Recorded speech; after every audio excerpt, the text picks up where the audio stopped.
right now we're going to cover what we call wrist angles, because again, there's 5 or 6 things that all golfers do, day in and day out, especially golfers that don't hit it very well, and that's how they're controlling the club face via what the wrist is doing. So let's go ahead and turn around, Trey. We're going to use this short club so you guys can see that.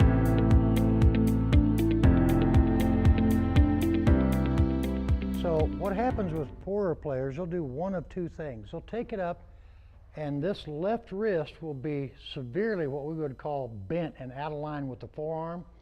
And you can see where this club face is up there, and if he just brought that down to waist high, you can see where the club face is facing the sky.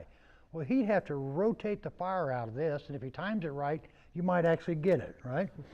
All right, so the next one we see is more of a Trevino, kind of a Dustin Johnson look.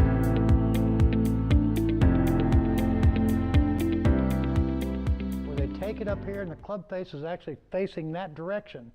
And as they get down to waist high, again, if they don't change anything, then the face is turned down a little bit this way. And now we just take it up at a neutral angle.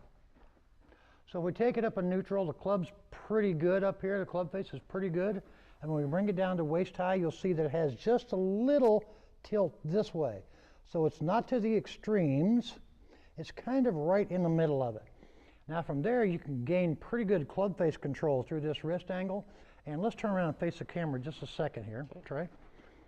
So this will be the first one coming into impact. So you can see how this looks and the club face looks. Now we're going to tilt it down that way coming in impact. You can see a lot of what we would call arching or rounding off.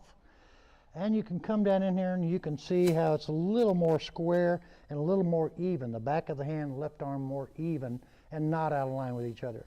For those of you that slice, I would suggest you have a little bit more of this bowing or this arching downward, which will help you close the club face more.